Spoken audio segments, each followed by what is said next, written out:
रसामृता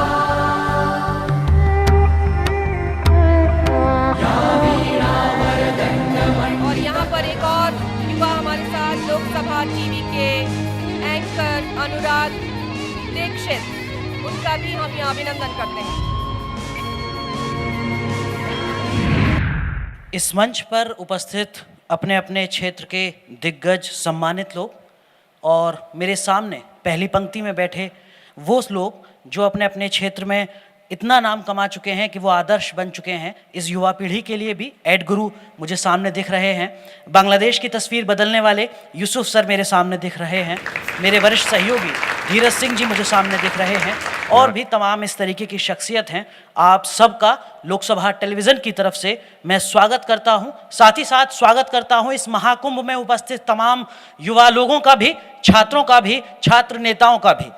मित्रों, मुझे जो विषय दिया गया है वो है विविधता में एकता से जुड़ा हुआ। वैसे तो पत्रकारों को ज़्यादा बोलने की आदत होती है, लेकिन मुझसे कहा है कि 3 मिनट में अपनी बात ख़त्म कीजिएगा। विविधता में एकता का जो सबसे बड़ा मंच है वो है भारतीय संसद।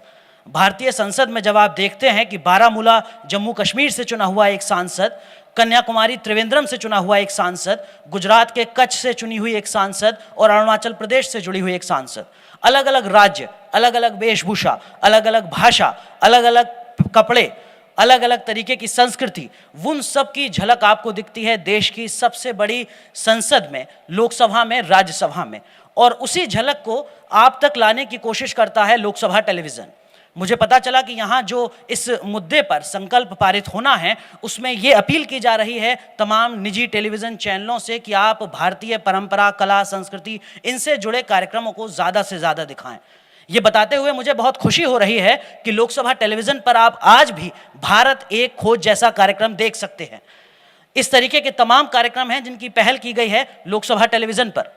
हाल ही में भारत के जो तमाम मेले हैं जो परंपरा को झलकाते हैं, उनको लेकर एक कार्यक्रम की शुरुआत की गई है। मेरे वरिष्ठ सहयोगी धीरज सिंह जी इस कार्यक्रम को आगे बढ़ा रहे हैं। इनके अलावा और भी तमाम कार्यक्रम हैं। इस मंच का फ़ायदा उठाते हुए मित्रों, मैं आप लोगों से भी ये अपील करना चाहूँगा कि हम निजी चैनलों से ही सारी उम्मीद क्यों करें। देश का सबसे बड़ा चैनल डीडी न्यूज़, आप उसे देखिए। देश की सबसे बड़ी संसद का पहला चैनल लोकसभा टेलीविज़न, आप उसे देखिए। उसका सहयोगी चैनल राज्यसभा टीवी, उसे देखिए। ये चैनल आपके हैं।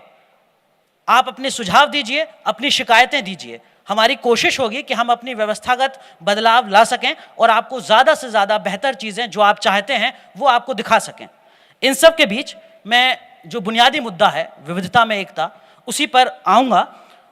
विविधता में एकता की क्या परिभाषा है, तमाम चीज़ें सामने आ चुकी हैं, लेकिन मित्रों एक बात जो पिछले 3 दिन में मैंने यहाँ महसूस की, इस भारतीय छात्र संसद में, देश के अलग अलग कोनों में मैंने दौरा किया एक पत्रकार के तौर पर, लेकिन छात्रों का ऐसा जनसैलाब मैंने आज तक कहीं नहीं देखा।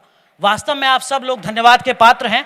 यही लोकतंत्र की सच्ची झलक है जो यहाँ सामने दिख रही है, जिसमें देश के अलग अलग कोने से आए हुए लोग आप हम सबको यहाँ सुन रहे हैं। आपकी सहनशीलता को भी प्रणाम, शत नमन।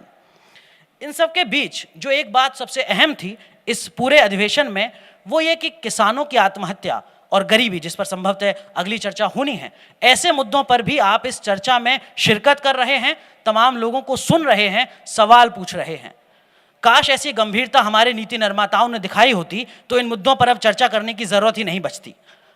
2 जनप्रतिनिधि तो चुने हुए यहाँ बैठे हुए हैं मेरे साथ, लेकिन ये बड़े अफसोस की बात है, पिछले 15 सालों में, मैं बहुत कम समय लूँगा, किसानों की आत्महत्या को लेकर मित्रों पिछले 15 सालों में 2,90,000 से ज़्यादा किसान आत्महत्या कर चुके हैं।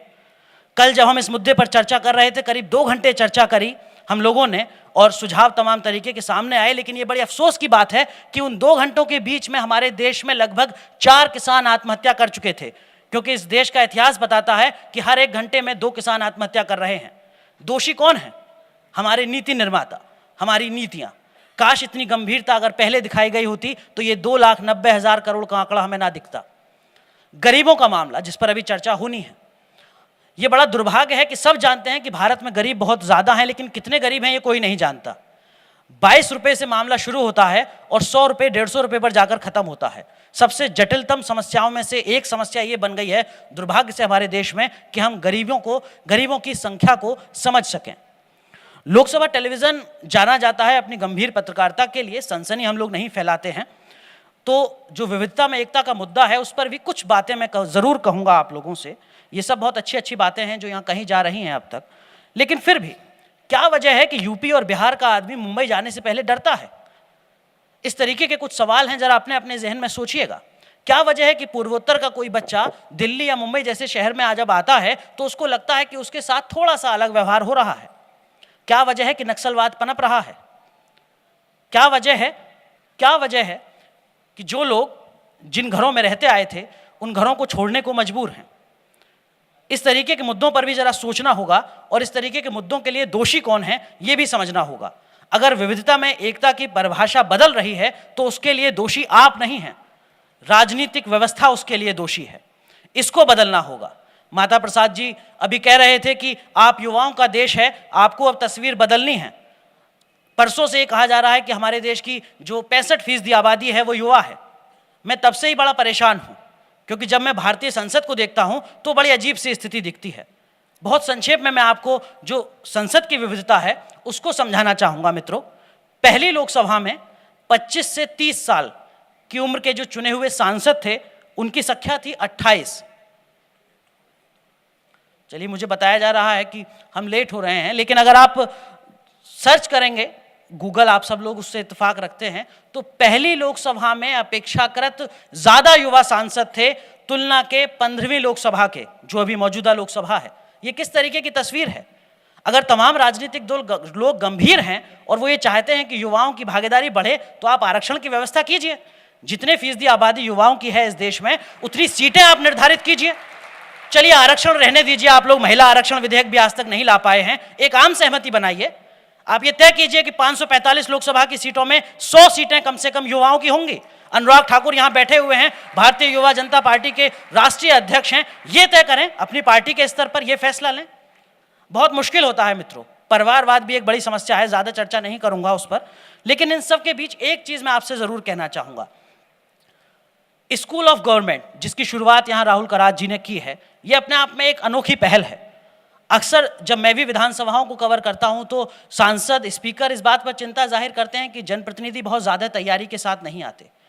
पिछले इतिहास भी अगर हम देखें तो डॉक्टर राम मनोहर लोहिया, मधु लिमय, पीलू मोदी, ज्योतिर्मय बसु, अटल बिहारी वाजपेयी, ऐसे बहुत नाम हैं जो हम जाने जाते हैं चर्चा के लिए।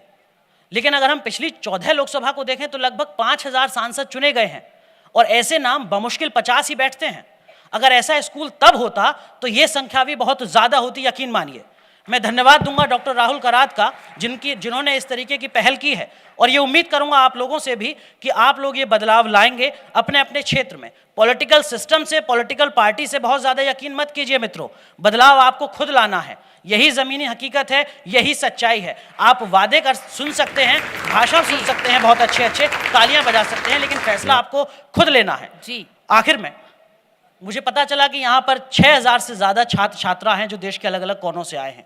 मित्रों, भारत गांव में बसता है। हमारे देश में लगभग 6 लाख ही गांव हैं। अगर गुणा भाग करके देखें तो एक गांव के लिए 100 छात्र औसतन आते हैं जो इस भारतीय छात्र संसद में शिरकत कर रहे हैं। अगर 100 छात्र एक एक गांव को बदलने का बीड़ा उठा लें तो यकीन मानिए पूरा भारत बदल जाएगा। और ये बदलाव आप ही ला सकते हैं इसी भारतीय छात्र संसद से। 100 लोगों की संख्या बहुत होती है एक गाँव के लिए। आखिर में खत्म करते हुए ये बताइए, इस पूरे सम्मेलन में जो शुरू हुआ है पिछले 3 दिन से, कितने लोगों को आनंद आ रहा है? हाथ उठाइए। और इस आनंद में, इस जानकारी में, इस महाकुंभ में जो संचालिका हैं उनकी भूमिका कितनों को अहम नजर आती है? हाथ उठाइए। एक बार जोरदार तालियां नीलम शर्मा जी के लिए।